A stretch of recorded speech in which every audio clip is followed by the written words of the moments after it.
Good evening, folks. It's Sunday afternoon, right after lunch.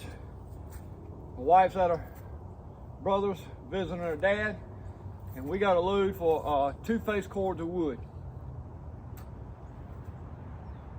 But I got something I want to bring to your attention this afternoon. Just a little talk video. Been watching a lot of YouTube channels. It's been bird cold the last couple of days. And I keep noticing something that, I don't know, sometimes I find it very comical. So I'm going to discuss it with you. I know this is not going to be popular in a lot of people's minds and opinions. Down south, we do things a whole lot different. I have 3 questions that's asked of me when somebody calls and want to buy a load of firewood from me. First, will it burn? Second, is it seasoned? And third, when can you bring it to me? They don't ask, well, has it got any mold on it? Or is it perfectly 3 inches by 3 inches by 16 inches long with no bark on it? I want premium wood. I see so many YouTubers, and here again, I'm not criticizing. That's not my market. But they spend so much time making premium firewood, and they say, yeah, you can charge more money for it. But look at the time you spend in doing premium firewood to get you a 3x3 or 4x4 piece with no bark on it. If you're in the market where you've got to buy logs, and if it ain't perfectly straight, you got to toss it to the side. You wasting your money. Now you may have a boiler, you may can burn that in there, but the time, I just don't see it. I find it kind of comical. It's like people in some of the YouTube that does firework, it's like a county fair. You trying to get a blue ribbon. My customers, when they come up, man, when we drive back up, just like this customer here today, we're gonna take him wood, and the first thing I hear, man, that wood burned good. I love your firewood. Not once in my umpteen years of selling firewood that I had a customer tell me, man, I found some mold on that. Or if you get certain kinds of wood, maple, or, and I don't really know, so just a different kind. When you cut it, it may have like little black dots on it after it's seasoned, and people call that mold, which it may be. And they say they can't sell it. The hell you can't.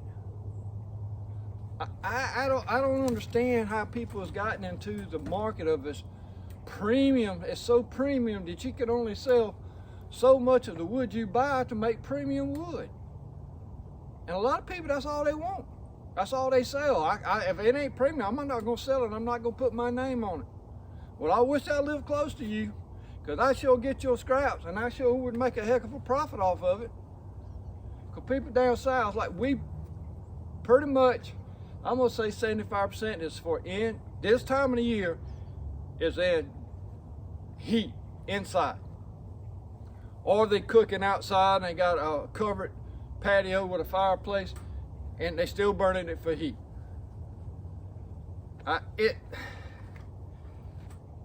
This video is to the new wood hounds that's coming up that ask questions. They want to get in. How do you start your firewood business? Well, folks, it's different options. Down south, I've never had nobody call me and ask, do you have premium wood that's square and it's 3x3 or 3x4 and 6, every piece is 16 inches long? And knotless, because I watched a while ago, a man said he didn't sell this because it's got a knot in it. Those knot pieces burns twice as long as your regular pieces, why wouldn't, if you're burning for heat, why wouldn't you want that piece? I just don't get it. And the video is just for newcomers that's won't get into the firewood business. Don't be tied up in what you see, these premiums. You may be in that market. You may have to do that. But you got other options. And all I'm saying here on this video is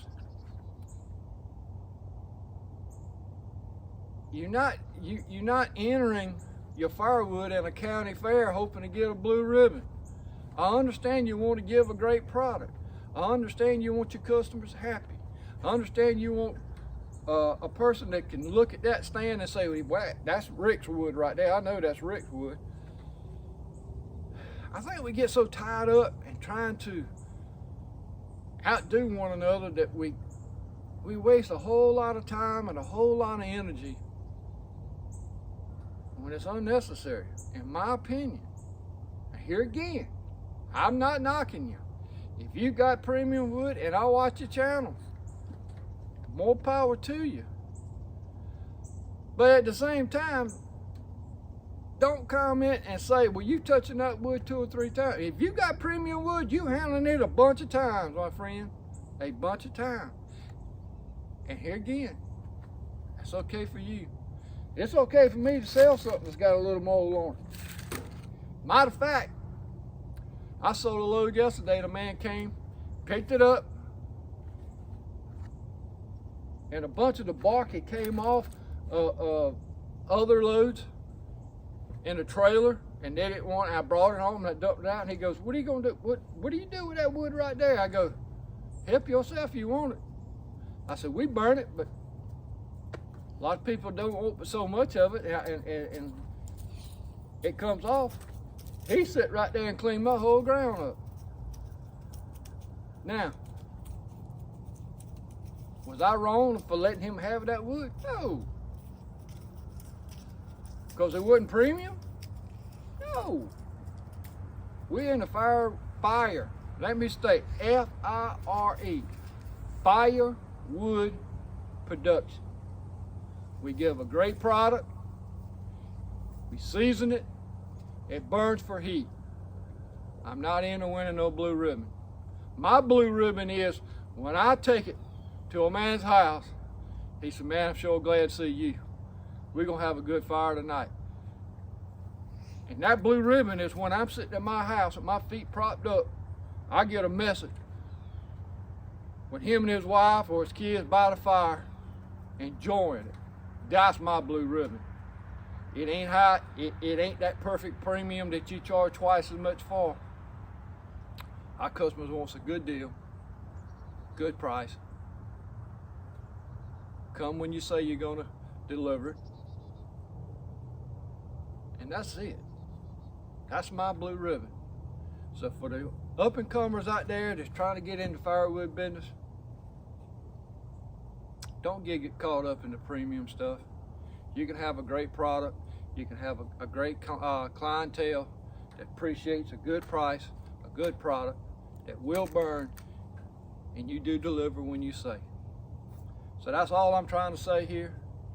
I'm not knocking nobody. Nobody. I don't sell rotten wood. I do not sell wood that's filthy on the inside. I'm not talking about that. But if you store it in bins, I don't care where you store it at, you're gonna get a little mold on it. And if I done pay for the wood, and I done split that wood, and I done seasoned it up to a year, ain't nothing wrong with it, and it's gonna burn, you're gonna get it. And I've had no complaints on it. So, down south, that's how we do it. Right, wrong, and different. I've never once had somebody call me and say, did your firewood got any mold on it? Never had that. I've never had went back to somebody and delivered, or they say come get it because it's not pretty wood. Never had that. So don't get caught up in all this hype you see. Just have a great product. If it's you call it seasoned wood, make damn sure it's seasoned. If you tell me you're going to deliver on a Tuesday, better have a good reason why you ain't delivering on Tuesday. And call them and let them know if you can't come. That's all I'm saying. It's Sunday. We fixing to load 2 face cords of wood. We finna go get a little money before it rains and it's bird cold for the next 2 days. I want to go ahead and deliver it on Sunday and get it loaded. So y'all have a great week. I know a lot of you's gonna have a lot of snow and the bad weather. Stay warm. And again, this is not to make judging anybody. If you're in the premium, more power to you. I'm not knocking you. I'm just saying for the comers up there, there's newcomers that's trying to get in the firewood business. Know your clientele. Know what they appreciate, the price they can afford around you, and go from there. It's what I did. It's worked for me. It'll work for you. Have a great week. From Rosie and myself, this is Rick Outdoors. We gotta lose some firewood.